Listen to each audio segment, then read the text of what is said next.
ለአላህ ብላችሁ ባለቤቴና ዱዱኝ ደርሰንልሻል እና ተርፈዋለን ሁላችሁም ሼር ኮፒ ሊንክ አድርጉ በወሊሶ ከተማ ከ8 አመት በፊት ሙዲን የተባለ ጎበዝ ነጋዴ ልጅ ነበር ሚስቱንና 3 ልጆቹን ይመራ ነበር በድንገት ከእግሩ ጣት የጀመረው ህመም ከአንገቱ በታች ሙሉ ፓራላይዝድ ሽባ አደረገው ጣቴ ላይ ነበር የነበረችው ጉዳዩ ወደ ግራ እግሬ ምናምን ነገር ከዛ በኋላ ፓራዳይዝ አድርጎኝ ነበር ለብዙ አመታት በአልጋ ተወስኖ ኖረ ግን ተስፋ አለ በቅዱስ ጳውሎስ ሆስፒታል በተደረገለት የመጀመሪያ ቀዶ ጥገና ህይወቱ ዳግም ተስፋ አደረገ ሆነ ሰርጀሪ ተደርጎልኝ ነበር ቅዱስ ጳውሎስ ሆስፒታል ላይ ሙዲን ሙሉ ለሙሉ አልጋ ቁራኛነት ከመሆን ተነስቶ አሁን በዱላ የመሄድ እድል አገኘ ይሄ ትልቅ መሻሻል ነው አሁን ግን ሙሉ ለሙሉ ፈጽሞ ለመዳንና ቤተሰቦቹን ለመርዳት አንድ ነገር ብቻ ያስፈልጋል ፊዚዮቴራፒክ ነበር ያዘዙልኝ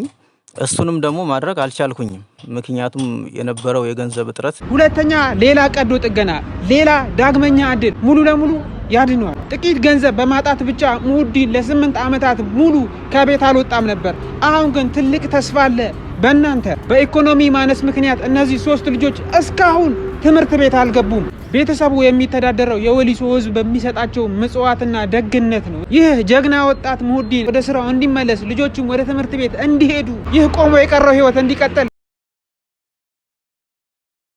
ሰላም ነው አለን ሰላም እሺ አይጨበጥም እሺ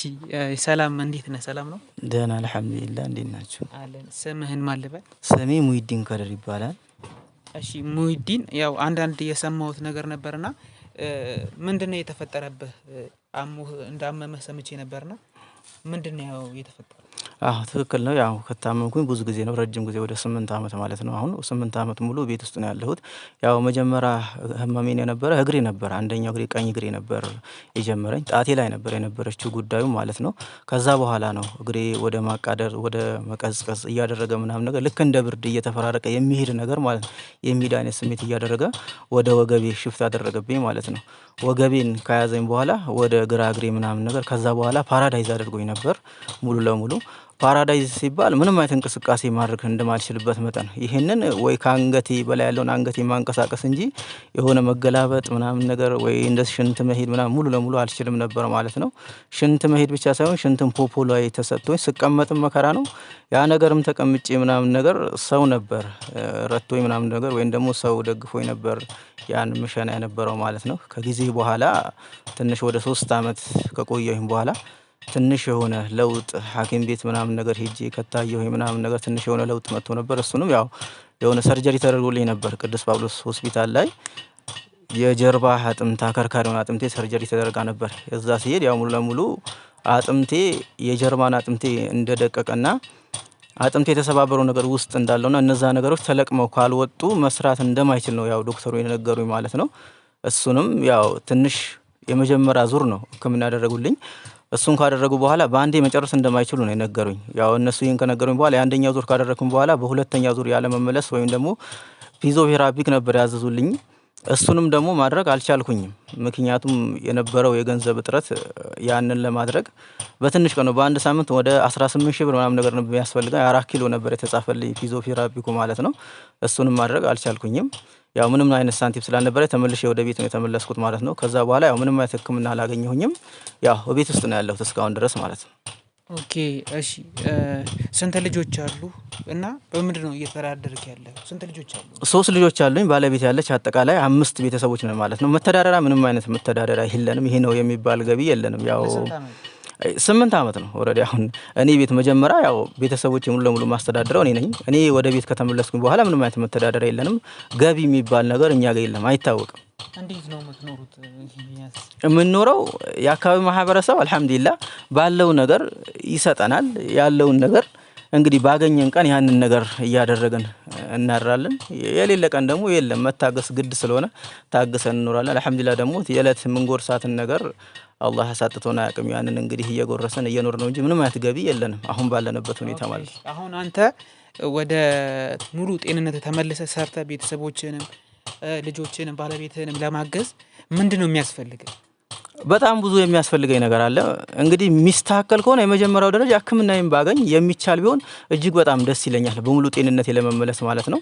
ማይቻል ከሆነ ደግሞ የተወሰኑ ነገሮችን አግኝቼ እንደዚህ በምርኩዙም እየሆንኩኝ ራሱ መንቀሳቀስ የሚችልበት ሁኔታ ሊኖር ይችላል። ምናልባት አጋጣሚ በንግድ ዙሪያ ምናምን ነገር ወደ መጀመሪያ የነበርኩበት አንዳንድ ንግዶች ምናምን ነገር አውቃለሁ፣ አዲስ አበባ እያለሁ ምናምን ነገር በእነሱ ዙሪያ እየሰራሁ ምናምን ነገር አንዳንድ ነገሮችን መቀየርም እንችላለን። ይህንን ሙሉ ለሙሉ ጭንቅላቴ ውስጥ ስላለ ማለት እርዳታ ሰዎችን ከሰዎቹን ማግኘት የምንችል ከሆነ ከአላህ በታች ማለት ነው የሚደግፉን ሰዎችን ካገኘን መቀየር እንችላለን፣ ሰርተን መለወጥ እንችላለን። እሷ ማለች እየተደጋገፍን መቀየር እንችላለን።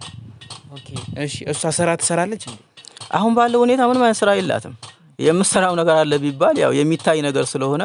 500 ብር ቅዳሜ ከሆነ ሰው ተበድራ ሽንኩርት ታመጣለች። ያንን ሽንኩርት የሚሸጥ ከሆነ እስከ ሩብ ድረስ መልሳ ያቺን ብር ትመልስና ከሌላኛው ደግሞ እየተበደረች 500 ብር ሌላ ሽንኩርት ታመጣለች ማለት ነው። ያንን ነገር ነው እስካሁን ድረስ እየሰራች ያለችው እንጂ ምንም አይነት ስራ የላትም።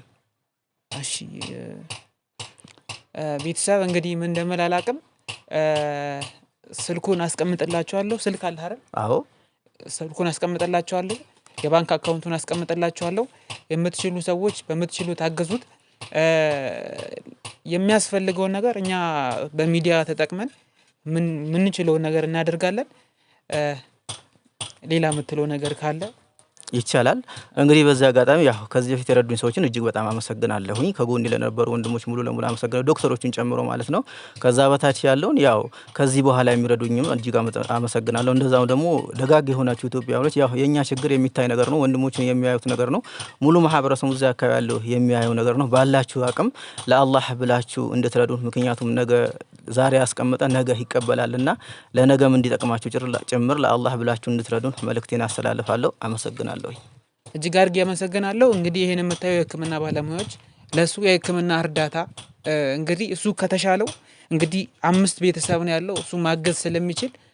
ባካችሁ የምትችሉትን አድርጉ። ከልብ አመሰግናለሁ።